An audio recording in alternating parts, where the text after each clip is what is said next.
Welcome everyone to the second webinar of the 2020 Summer Wellness Series, Resilience During COVID-19 and Beyond, presented by Dr. Jennifer Tannhauser.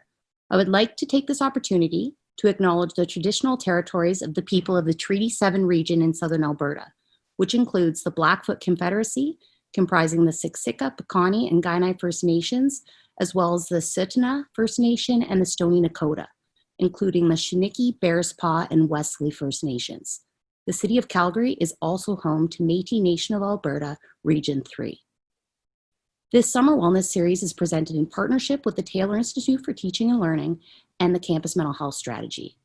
Please note this webinar will be recorded and published online to be viewed after. My name is Dr. Melissa Boyce. I am the Academic Coordinator of the Embedded Certificate in Mental Wellbeing and Resilience, and I will be your moderator. With me today, I have Dr. Cheryl Jeffs, Educational Development Consultant at the Taylor Institute, who will be co-moderating the Q&A and reflection portions of the webinar.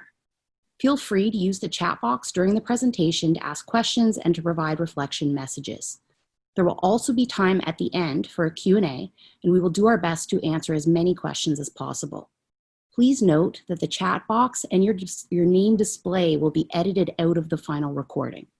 Note that at any time, if you speak into your microphone, your voice will be recorded. All microphones and videos are turned off except for the facilitator to ensure your webinar experience is not disrupted with other video images or sounds. At this time, I want to introduce our presenter, Dr. Jennifer Tannhauser.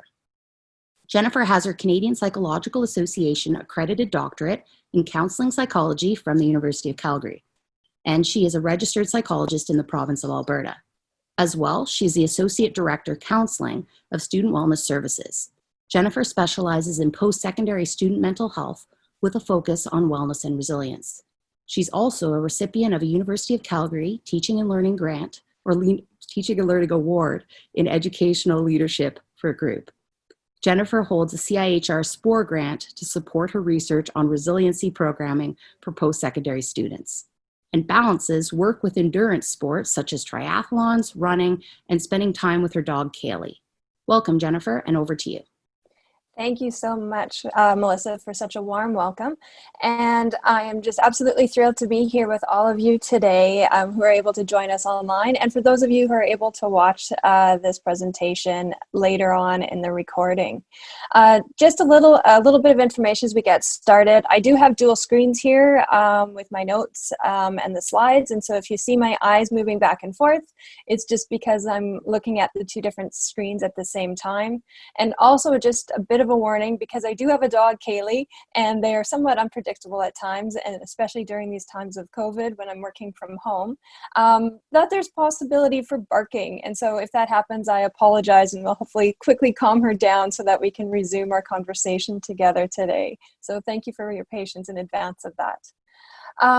As we get started, just want to quickly go over kind of the hope for learning outcomes for our session together today. So the intention is to explore several personal and social factors associated with resilience. In addition, we're going to have some time to practice some evidence-based strategies to enhance your personal resilience. And I'm going to give you some opportunity for self-reflection, both today within our session and then also some activities afterwards that I hope you'll take some time to engage in. That's going to allow you to focus in on how it is you can enhance your personal resilience. Benjamin Franklin has been quoted as saying, "There are only two things certain in life, death and taxes." Perhaps we'd challenge that and add one more and argue that change and the reality of change is another certainty in our life. There will always be forces in life that drive change, sometimes by choice and other times not. And adversity can be a strong force of change. COVID-19 is certainly an example right now of a force driving change throughout the world. In Alberta, the oil market can be another force driving change. And certainly most recently, the tragic killing of George Floyd has led to the subsequent uprising of people demanding change to ongoing systemic racism. Wherever there is change and challenge, there's also opportunity for resilience. I think it's helpful to anchor our discussion in a working definition of resilience. Resilience is not a straightforward concept, and there certainly isn't much agreement in the literature about how it is that we define resilience. When I first learned about resilience over 20 years ago, it was talked about more as a trait, something we had or we didn't. Research now is showing us otherwise. Today, resilience is considered more to be a multidimensional and exists at various levels of our social system. For the purpose of our discussion today, though, we're going to focus in on personal resilience or individual resilience. And so in this capacity, resilience has been defined as a positive outcome in the face of adversity, such as challenge or change. Resilience captures an individual's and a community's capacity to navigate through transition and challenging times while maintaining well-being. Resilience includes communities providing the necessary resources for its members to be able to adapt and thrive through changing circumstances. And it also includes individuals' ability to draw on healthy coping strategies and skills and new perspectives as they respond to the challenges and changes that they are facing. So today, resilience can be considered partly a skill that we can all develop, and partly a product of the resources and supports available to each of us within our communities. So let's consider for a moment that well-being is like a seesaw in life. And so on one side, we have stressors, and sometimes those stressors are negative, such as these examples, and sometimes they're positive. And those stressors can weigh down and sometimes negatively influence our well-being. And we can think of resilience as the influence we have over how easy it is to tilt the scale of well-being in one direction or the other. And so stressors, again, have that potential decreasing well-being, while resilience has the ability to enhance our well-being. And each individual's capacity to demonstrate resilience in the face of these stressors is in part influenced by different circumstances and past experiences. So those contextual factors such as genetics and adverse child experiences, and those create kind of the fulcrum or the tipping point of that well-being scale, recognizing that sometimes the contextual factors can make it harder to tip that scale, and other times it can make it easier.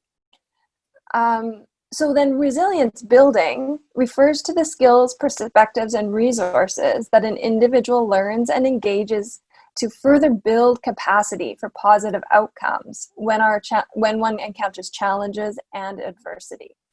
This is where we will be focusing for the rest of our time together today. So I would like you to turn to the handout that was attached in the reminder email that was sent out. It's also available in the chat. I believe Liz is going to post it in the chat for us. And on the very first page of that handout, there is space to pause and really think about different factors that contribute towards resilience. If you don't have the handout available, that's totally okay. I invite you to pull out a blank piece of paper or a Word document, whatever you have easily accessible. And I want you to divide it into two columns. One column we are going to label less resilient, and the second column we are going to label more resilient. Then I want you to think about a time where you or someone you know, or maybe even like a TV or a movie character, where they had demonstrated maybe less resilience in the context of a challenging experience or change. And think about the different factors, characteristics, attitudes, maybe even how they connected relationally that would have contributed towards the less resilience. And then just list those down. So I'll give you a minute or two to contemplate that and just make a note. And if or when you're ready, invite you to then think about a time when you or someone you know, or again, maybe even a movie character or a TV show character, showed more resilience. What kind of factors, attitudes, behaviors, again, maybe even social connections, that supported, identify those that supported being more resilient. And lifts those under the second column. I'll give you a minute to think about that.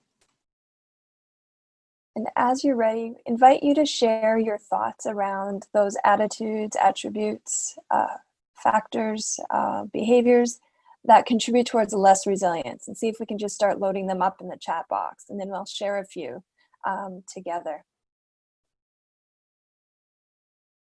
Melissa and Cheryl, whenever you start to see some examples of less resilience showing up, if you want to start sharing some of those, that would be great. Okay, we have as less resilient to shut oneself off from others. Also experiencing anxiety about the situation, and another indicator that shutting down is less resilience. Pessimism, distrust, analysis paralysis. Definitely, yeah. Trying to predict the future, failing to accept the current circumstances, denying it, playing the victim, and not regulating one's emotions. That just in the face of multiple stressors can be less resilience. Showing high emotionality, showing high levels of stress when there are lots of unknowns, and additional stressors, and blaming others, self-sabotage, being stuck in a pattern of negative thinking, turning to comfort food or drugs and alcohol, thinking it's going to last forever. Yeah, we get stuck in that spiral. Yeah, those are lots of excellent examples of factors that contribute towards sometimes being less resilient. What about factors that contribute to being more resilient? Can you share some of those? Yes, hello. People have indicated many more resilient factors, and some have mentioned good problem solving skills. Definitely. Confidence in ourselves. We are adaptable and future focused. We're good at reframing. We have curiosity and humor.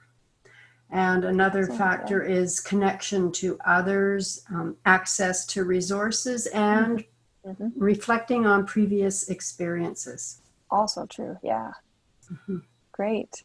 Good, thank you for that. So lots of examples of both and showing understanding of both what less resilience could look like and what more resilience can look like. So researchers have identified a variety of factors in different combinations that have been are associated with resilience building. A few of them, many of these you've already talked about that have come out in our conversation, such as humor. We talked about perspective taking, problem solving skills, that all contribute towards enhancing our resilience. A couple that stand out for me that maybe aren't talked about as much. One is physical awareness, and this is really having a strong sense of our bodies, because our bodies so often give us important signals about our well-being. And the sooner we can tune into those signals, right, the sooner it is we can adapt and do something different to better support our overall resilience. And so as an example, I know early on during COVID, I had a strong sense of fatigue from just being overwhelmed. And for me, it was an important reminder of kind of slowing down and taking some time as part of adjusting to the new circumstances, so that I was more rested and was able to respond to the challenges that come with COVID-19. Another one that stands out for me is the structure and routine. So during challenging times and during change, there's often so much that feels like it's out of our control. And there's lots of circumstances happening around us that can be destabilizing. So maintaining some sort of structure and routine helps to bring something within our control during a context within which there are many things outside of our control. And so it can really help stabilize us. And maintaining some sort of structure and routine that is also familiar helps us, again, to find that sense of stability. And then the third one that I really want to emphasize here is emotional stability. And so by this, I don't mean that we're neutral all of the time, right? Rather, it is we allow for the typical ups and downs of emotions, meaning there's going to be positive emotions at times and there's going to be negative emotions at times. And we're allowing space for both of those while maintaining kind of in this middle zone instead of going into really big highs and lows where we get caught up in one or the other. And I believe the next wellness series workshop is going to be focusing in on how to navigate our emotions. And so that's a really important part of navigating resilience as well. A really important thing to think about here is that each of these factors are skills that can be cultivated and grown in and through intentional practice. So just like we engage in physical exercise to enhance our physical well-being, we can engage in intentional practice of these skills to enhance our resilience and maintain our mental and emotional well-being as well. What I would like to invite each of you to do right now is to think of one resilience building factor here that you would like to focus on enhancing. And there's a spot on the handout to just make a note of that for yourself. How is it that you want to focus your time and energy to enhance your resilience? So for the remainder of our time together today, I will introduce you to 4 resilience building strategies that you can use to enhance your own resilience. And so these are all coming from the literature and are evidence-based and found to be effective in terms of enhancing and maintaining our well-being. Some of the strategies we'll engage in together here today, and others take a little bit more time for self-reflection. And so I will just provide some background information for you about those strategies and then encourage you to make some intentional time and space following our time together today to practice and engage in those strategies, okay? So the first strategy is connected to the concept of mindset. And mindset refers to the perspective we bring to our experiences that shape our actions and our thoughts. So often when life is not going well, we can get caught up in zoom mode, like this camera here in this picture. And so in zoom mode, we focus in only on those things that aren't going well. So the bad things or the things that are outside of our control. And in this place, we can sometimes get stuck into seeing specific events as being larger than life, or even get stuck in more of a fatalistic kind of perspective. At times like this, we want to remember to back up into panoramic mode so we can broaden our perspective and our understanding. Have a look for longer term perspective, right? The bigger picture, remembering that this experience is a moment in time and there's so much more life that's happening in and around it. And look for opportunities for learning and growth. We want to look at remembering that bad times are temporary as much as we can, and having faith and trust in the potential of the future and knowing that things can change. So I was recently in New Zealand back in December and was in awe of the fern trees that were just surrounding me everywhere. And in New Zealand, the fern buds, like is shown in this picture, are seen as a symbol of new life and new beginnings. So to enhance resilience, we can focus on practicing building a growth mindset. When some people face a setback, they give up and they think that it's a sign that they never had what it takes, or they're not capable of adjusting or responding to the circumstances. They might also hold that fatalistic perspective that things just are the way they are. This is what researcher Carol Dweck refers to as fixed mindset, the belief that people essentially are who they are and they can't change anything. However, science has shown us that our brains are actually highly adaptable, and a growth mindset means that deep down you fundamentally believe that you can learn and grow, that whoever you are today is not going to be the same person that you will be maybe 2 months from now, a year from now, or 5 years from now. And so we assume that we are able to change, our brains are able to change, and we're capable of growth. Knowing this might help you have that motivation and that perseverance to push through and to keep going even when times are challenging and stressful. And so consider how this can be a learning opportunity or a growth opportunity for you. One way that we can foster a growth mindset is by reflecting on previous life experiences. We've all gone through challenging times in different ways, and each of those challenging times have required us to draw on strengths and resources that help support us in making positive change and navigating through those challenges. I know, thinking back on my life, I can think of experiences that I've gone through where I thought that it was going to be the end of the world and that it would never change and nothing would ever get better. And yet now, being on the other side of it, I can see that it was a moment of time that was difficult and challenging, and it helped me to grow as a person. And so it's helpful to think back on these times and reflect on what resources and strengths you brought to the situation that really helped you to grow and develop as an individual and to navigate through that time. Over time, we can forget those strengths and resources that we drew on. So there's a reflective activity for you in your handout with some prompting questions that is inviting you to think about a previous experience, challenge that you went through, and how it was that you persevered or navigated through that experience. And then there's a second part to the question that's inviting you to now think about the present time, the present struggles that you might be experiencing, and how you can use those skills, those strengths, those resources that you previously used in your current circumstances. So this is one example of one of the activities that's helpful to take some time to really pause and reflect so that we can process it on a deeper level and take as much out of that reflective experience as we can.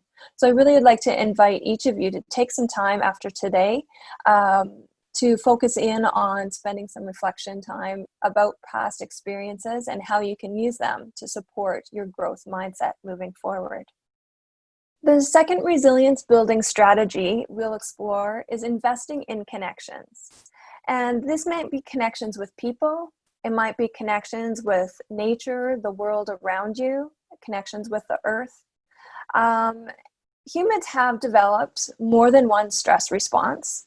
Most people are familiar with the fight or flight response, and I'm sure all of you can think of a time where that fight or flight response has been kicked in, whether it's encountering a bear in Kananaskis or public speaking like today. There's opportunities where that fight or flight response kicks in. However, we also have another stress response, and it's called the tend and befriend stress response. Not sure if many of you have heard of that one before. But this stress response, from an evolutionary perspective, developed to make sure that we protect our offspring. However, more recent research shows that when we care for others, it actually changes our biochemistry, activating systems of the brain that produce feelings of hope, courage, and pro-social tendencies, including empathy, connection, and trust. It increases our motivation and our optimism. It enhances perception, intuition, and self-control. It inhibits fear and protects against harmful effects of chronic and traumatic stress. I don't know about you, but to me that sounds a lot like resilience. In her book, Upside of Stress, Kelly McGonigal described a research study that looked at employees who felt like they had too much to do and were feeling really burnt out. And I imagine many of you online today have at some point or another felt or experienced this same feeling. What they did in this research study is they split the employees into two groups. One half of the employees were given a day off to do whatever they wanted. The other half of employees were asked to give of their time to support their community, volunteering in some way. They then brought the staff back the next day and did another assessment of their well-being. And what do you think happened? And who do you think felt more energized when they returned to work? Well, the researchers found out that those who volunteered their time returned feeling more capable, more competent, and just overall more useful and more recharged than those who just spent time doing whatever they wanted, focusing on themselves. So what this shows is that when we are generous with our time to support those around us and give of ourselves to other people, it actually serves to enhance our resilience and our motivation. So good deeds for others are actually good for our health as well. And we have seen lots of examples of good deeds throughout COVID-19, whether it's bringing meals and food and groceries for seniors, making and distributing face masks, right? And many other examples that I've heard of throughout the last 3 months. In your handout is another reflective exercise that can help you clarify how you might connect to the broader world. Kelly McGonigal refers to these as bigger than life goals. So these are goals that go beyond personal gain or success. They involve viewing oneself as part of something bigger, and they include how you see your role within your community, maybe even within your workplace or within your home, what you want to contribute, and what you want to change in the world around you. When we focus on these bigger than self goals, there's an increased chance of achieving both personal and those bigger than self goals together. As a quick example from my work working with students in mental health, a student gave me permission to share his story. And so this was a young man who was an immigrant from Syria and had lost a large number of family members in a bombing back home while he was here studying. And so obviously this was very traumatic and brought up a lot of grief. And one way that this young man learned to cope with his experience was actually giving up his time and energy to new immigrants and using his experience to help them adjust and to support them in the transition to life in Canada. And I thought this was just such a moving example of how giving back to and connecting to the world around us can really help us to be resilient through very traumatic and challenging times. So with this example here, again, I invite you to set aside some time to reflect on how you might contribute to something bigger and enhance your resilience. And there's, again, an activity in your handout to support this reflection. So a third strategy that supports our resilience is really clarifying our priorities and setting goals. Priorities contribute to our sense of meaning and purpose in life, which contribute to our overall sense of happiness and motivation. Priorities are also dynamic, and so they change as contexts change. What our priorities may have been 4 months or 5 months ago may be very different than what our priorities are today. And so just acknowledging that they do shift and transition as we go through changes.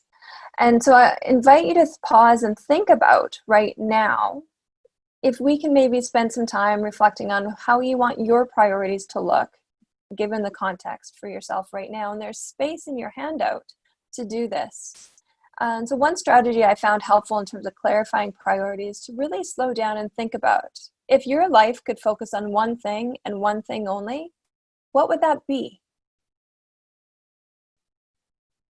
And I know this can be really hard to pause and think about only one thing. And yet it's helpful in terms of really clarifying what's important to us. Sometimes the challenge in setting priorities is tuning out or setting aside all of those voices that say what you have to or should be focusing your time on. And really giving yourself permission to tune into what is important to you and what is it that you would like to be focusing your time on. So once you've identified your first priority, then maybe you can go on to the second. And if your life could focus on two things and two things only, what would the second be?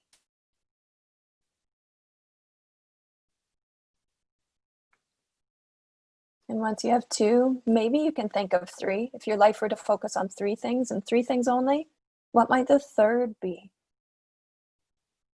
And if you can work up to 5, that's great, but then you don't need 5. So it's a little bit arbitrary. Just see if there's some goals there or some priorities there that you might set for yourself. When it comes to navigating challenges and change, small steps in a forward direction really are key.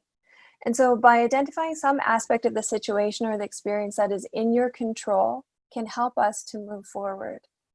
And once you have clarified your priorities, setting goals that move you towards those priorities are really going to help you to stay motivated and to continue to move forward and find hope day to day. The SMART Goals acronym is really helpful in terms of goal setting.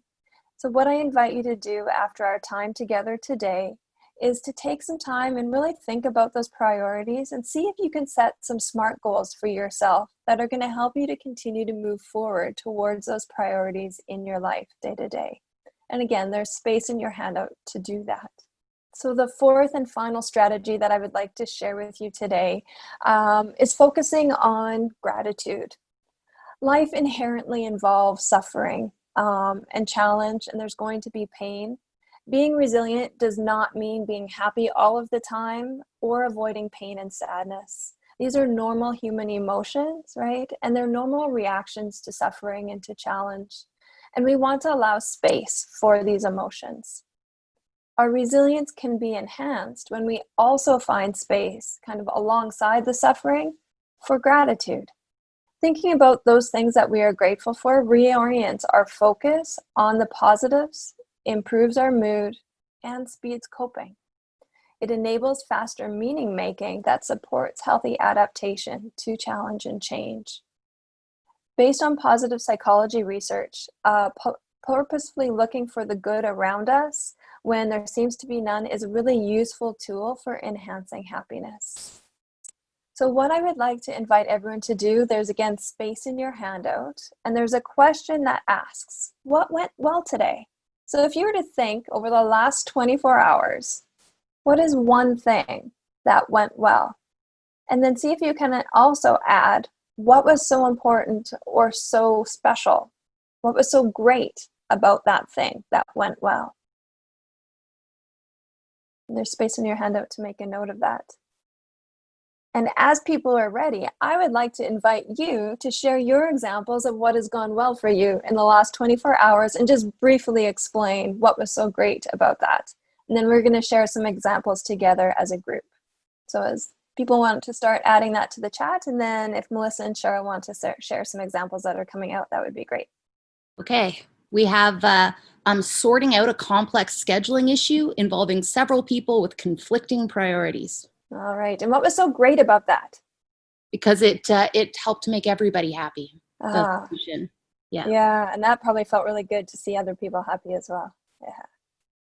Another one would be that the neighbor on my daily walk left me cuttings of her rose bush that I admired the evening before. Oh, lovely. Very thoughtful.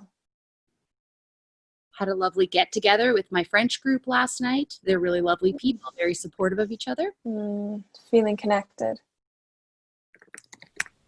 There was one about their partner made a delicious meal last night. And it was special because it nourished their bodies and it helped with the connection. Oh, lovely.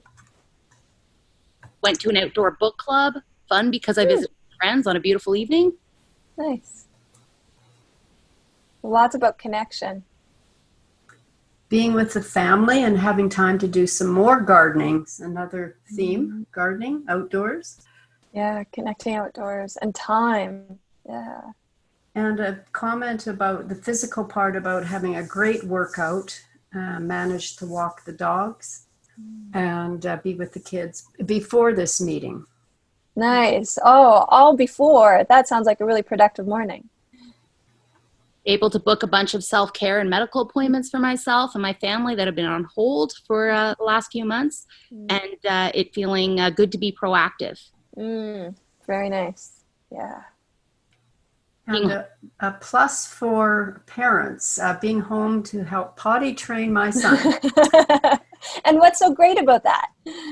Wouldn't have had the opportunity or the time to do it if working on campus. Yes. Right. Oh, so more involvement and being a part of the family in that way. Thank you so much for sharing those examples. And feel free to continue to add your examples to the chat. What we discover when we start to reflect on what went well and also share it with each other, is it isn't so much what happened, but it's the meaning that we give to what happened that really is important. And when we stop to slow down and think about why something is so wonderful or what we're so grateful about, it enhances our happiness. And by sharing it with other people around us, we can actually have a positive impact on the happiness of people around us as well. And when I first came across this strategy or this intervention several years ago, I actually started to experiment with it with my friends. And so when we got together, we went for coffee, I would ask what went well today. And, it was really interesting because the first time I did it, my friend had to pause and go, I hadn't really thought about that. We get so used to kind of complaining or talking about the challenges that being able to focus on what went well can really totally flip the tone of our conversation, and it helps to support the resilience of all people. And so really invite you to think about how you might continue to use gratitude both for yourself and within your social connections as well.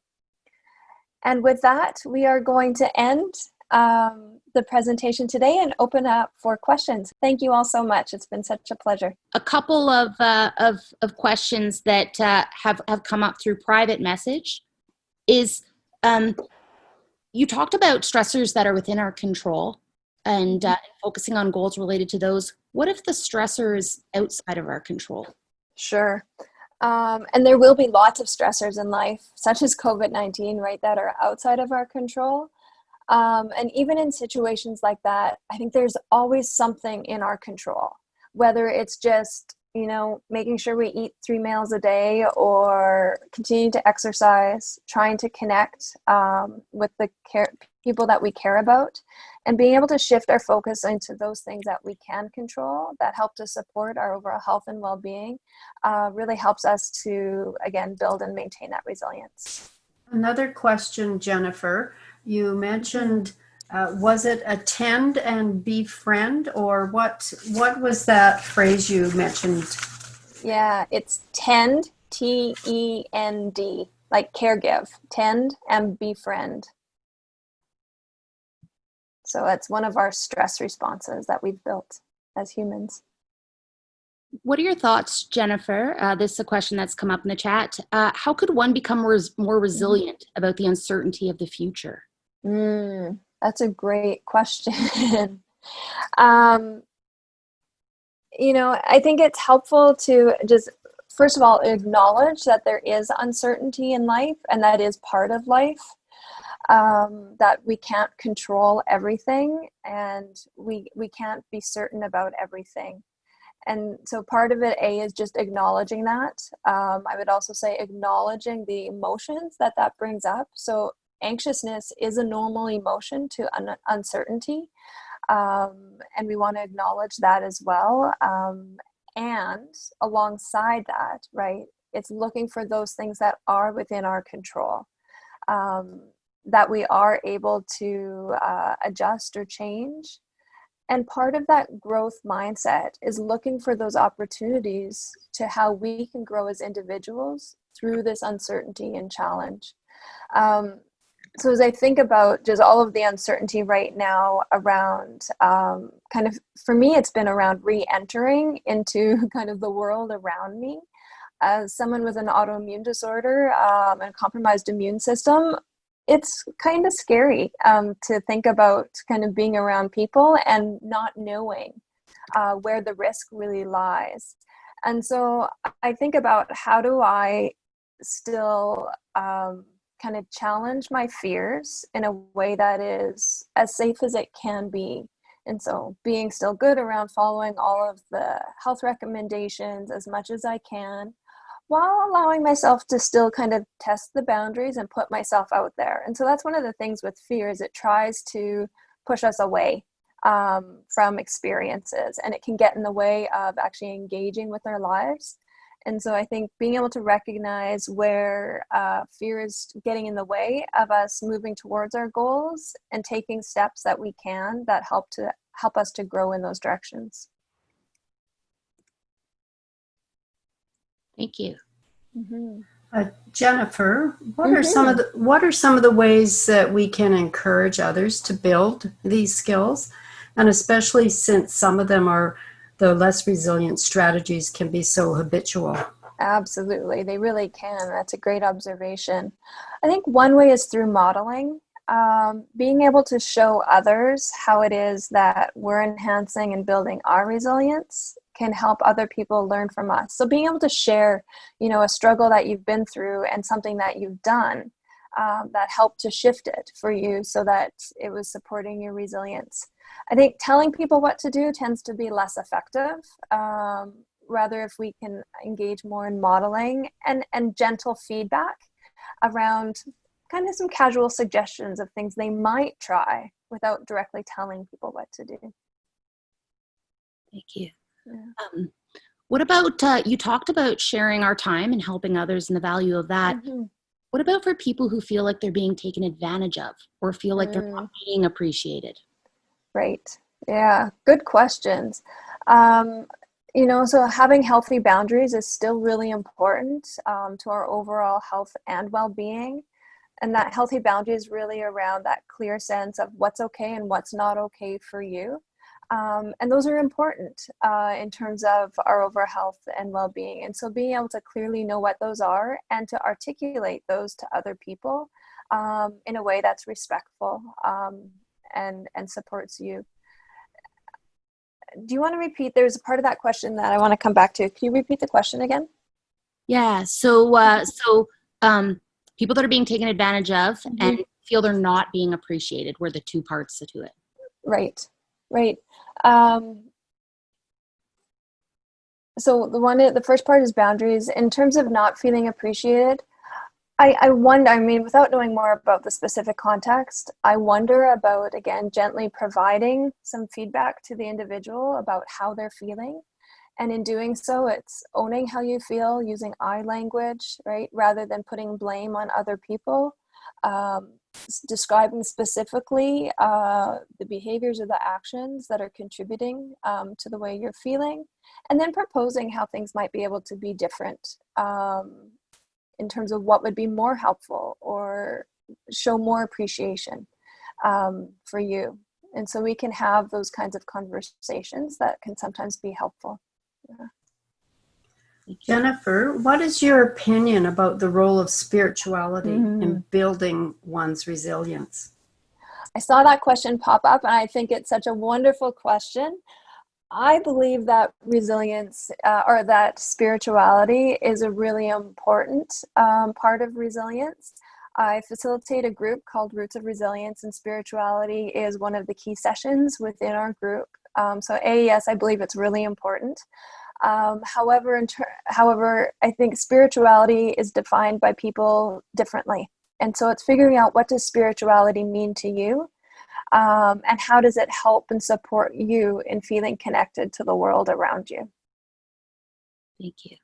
Would you have recommended resources to learn more about helping children specifically develop resilience? I don't, because children has not been the focus of my training. And so I've really focused on post-secondary students and adults. But I believe staff wellness has some resources, and Michael, what's his last name? Michael Unger, Ungar, I believe. He's from Dalhousie University. He's done some publications around resilience in children. So looking him up would be a good resource. Wonderful. Thank you. Can you speak to the challenges with those who experience social anxiety and connecting?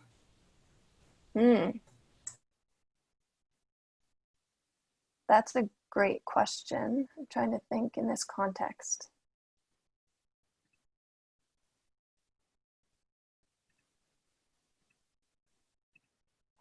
The person who's posed the question, would they be able to provide a little bit more detail in terms of what they're looking for or hoping for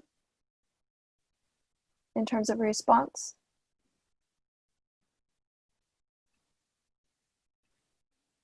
I just ask because it's quite a broad question.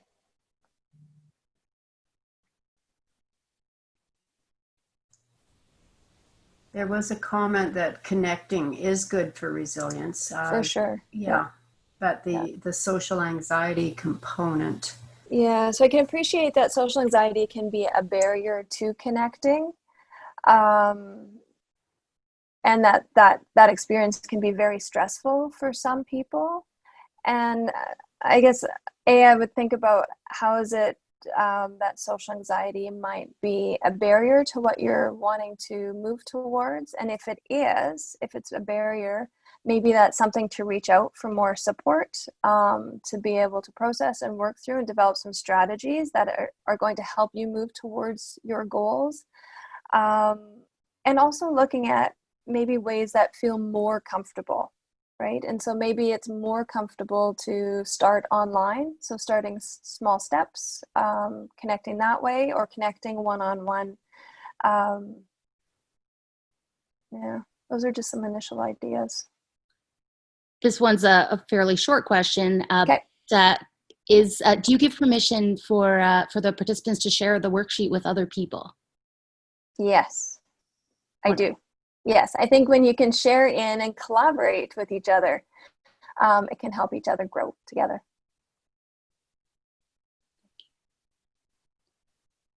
What would you suggest how a teacher should respond or help struggling students? In the post-secondary context? Yes. Yeah. And especially in professional programs, for example, medicine or nursing. Okay. Without knowing what we mean by struggling, because that might affect the response, I would say first and foremost is with compassion and empathy. Especially like over the last few months, these have been really challenging times, and there's so much uncertainty for everybody. And I think people truly do try and do the best that they can. So how can we bring compassion and empathy and flexibility while offering encouragement and support and helping maybe kind of scaffold or connect people to those supports that are going to help them in their experience as well. So where we can be flexible, try and be flexible. Where we can show some of that compassion, let's try and do that. Even provide a listening ear, even if we can't provide answers, right? Or we can't fix the situation, being able to listen supportively can be really helpful. Thank you. And then this one extends the last question and builds on it. And so are you aware of any resources to guide how to create a group for students to practice resilience techniques? How to facilitate that for them? Sorry, am I aware of any resources? Yeah, resources to help guides? guide the creation of student groups to practice resilience techniques. And as a part B, do you have any cautionary notes when setting up these groups? Yeah, both great questions. I'm not aware of any formal resources in terms of setting up resilience specific groups. We will be coming out with a manual very soon for the Roots of Resiliency program though, so that will be a guide, and I hope to have that out by the end of the summer. So within that, there are several recommendations in terms of facilitation and some of the considerations that we brought into that group to create what we call braver spaces, and to allow people to really build connection. Those are some of the fundamental kind of core values that drove the facilitation of the group. And then the second part of the question, Melissa?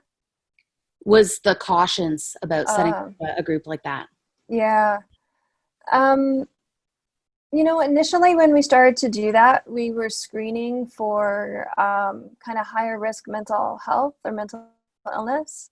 And over time, we actually stopped doing that because we didn't find it was actually very useful, and that anybody, no matter where they were at in terms of their health and well-being, were able to find something that they were able to benefit from the group. I think one caution is just to be able to do some sort of assessment in terms of overall mental health and any risk for potential suicide, so that the appropriate supports can be given to those students. Wonderful, thank you. There's a question that what do you, your thoughts on experiential, I'm assuming that's experiential learning training, or EI training as an approach to build resilience at the workplace. So EI training. Oh, emotional intelligence. Yeah, absolutely. I would say absolutely.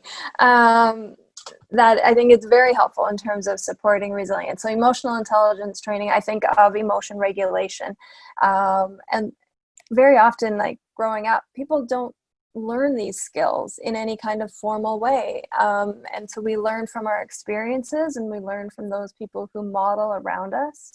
And some people just haven't had opportunity to really learn kind of helpful emotion regulation strategies. And so I think it is a really great idea to be able to integrate opportunities to learn those skills and strategies in a more formal way. Thank you so much. You're getting a lot of very positive feedback from. Oh, wonderful. Are there any more questions for Jennifer? Good. Yeah, there's been some challenging questions. I really appreciate the thought that's being given to the questions. Okay. All right. And so this will conclude the second 2020 Summer Wellness Series webinar on behalf of the Taylor Institute. And, oh, wait, hold on. There was just an update on the resource that you spoke about, the Roots of Resilience, and when it's coming out specifically, or better timeline or more clear timeline. Also, how to access it once it is available. Sure. I can't give a more direct or more specific deadline or timeline probably than end of summer. That is my goal. We're going through a lot of changes right now, and so it'll depend on how that goes. But it'll certainly be available through the University of Calgary website. We'll post it to Student Wellness Services. I'm hoping to get it posted to what's called BPNet, so Best Practices Net for post-secondary, and it'll also become available likely through Caucus. Thank you very much. Yeah. And so I will conclude now the second 2020 Summer Wellness Series webinar on behalf of the Taylor Institute and Taylor Institute of Teaching and Learning and the Campus Mental Health Strategy. I want to thank all of the participants who joined us today, and a big thank you to Jennifer for facilitating such a great webinar. The recording of this video will be available on the Taylor Institute website, and the facilitator slides will be sent out to all participants within 3 to 4 business days. And as a reminder, there are 2 more webinars in the Summer Wellness Series. These are on July 21st and August 11th, and you can review them and sign up by going to taylorinstitute.ucalgary.ca/series/summer-wellness to register. And thank you again, Jennifer, for being with us today. And it's been a pleasure. Thank you. Thank you so much. And have a great afternoon, everyone.